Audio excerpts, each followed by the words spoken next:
Halo teman-teman, Assalamualaikum warahmatullahi wabarakatuh. Bagaimana kabar kalian teman-teman? Semoga kalian sehat selalu dan dilancarkan selalu rezekinya.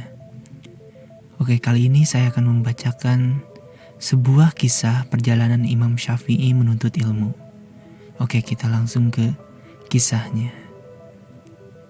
Ketika berguru di kota Mekah, Imam Syafi'i diperintahkan oleh gurunya, "Wahai Muhammad, pergilah engkau ke Madinah untuk berguru lagi, karena sesungguhnya ilmuku sudah habis.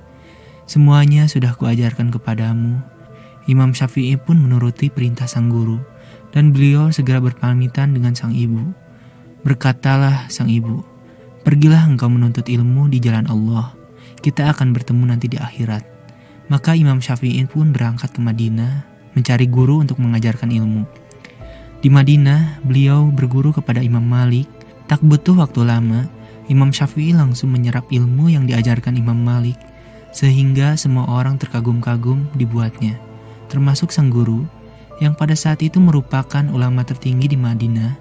Imam Syafi'i pun menjadi murid kesayangan Imam Malik. Imam Syafi'i kemudian mengembara ke Irak dan menimba ilmu di sana.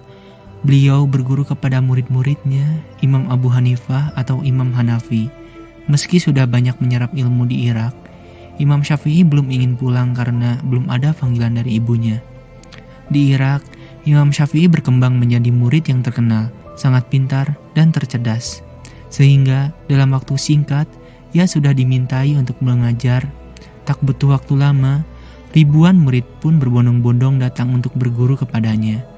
Hingga ia pun menjadi ulama besar yang terkenal ke seluruh penjuru Irak hingga Hijaz.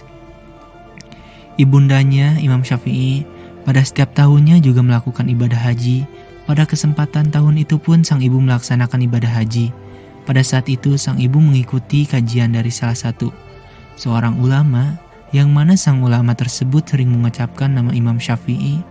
Mendengar ulama tersebut sering mengucapkan nama sang anak, setelah pengajian sang ibu pun menjumpai ulama tersebut. Sang ibu bertanya kepada sang ulama, "Wahai Syekh, siapakah itu Muhammad bin Idris Asy-Syafi'i?" Sang ulama pun menjawab bahwa Imam Syafi'i adalah gurunya di Irak. Kemudian sang ibu dengan penasaran menanyakan lagi kepada sang ulama bahwa Muhammad bin Idris Asy-Syafi'i, yang manakah yang kau maksud?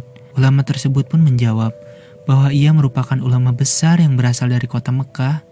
Sang ibu pun terkejut mengetahui bahwa guru ulama tersebut merupakan anaknya.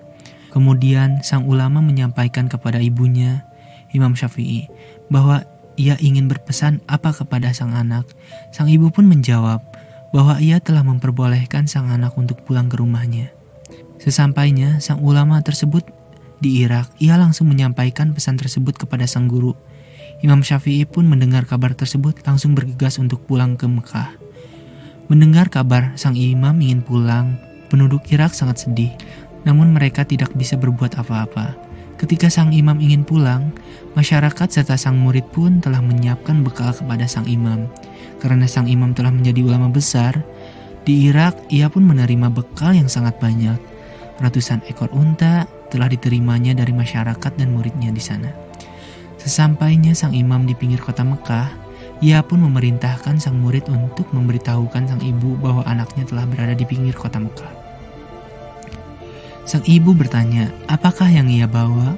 Sang murid pun menjawab dengan bangga bahwa sang imam membawa ratusan ekor unta dan harta lainnya.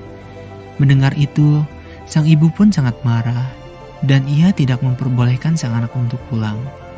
Dengan rasa bersalahnya, sang murid kembali menjumpai sang guru dan menyampaikan bahwa sang ibu marah dan tidak memperbolehkannya pulang. Mendengar berita itu, sang imam sangat ketakutan dan menyuruh sang murid untuk mengumpulkan seluruh orang-orang miskin di kota Mekah. Kemudian ia memberikan seluruh harta yang ia bawa, hingga yang tersisa hanya kitab-kitab dan ilmunya.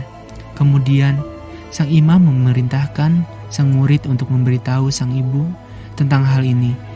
Setelah mendengar kabar tersebut, sang ibu pun memperbolehkan sang imam untuk pulang. Oke teman-teman, itulah kisah perjalanan Imam Syafi'i dalam menuntut ilmu. Oke, assalamualaikum warahmatullahi wabarakatuh.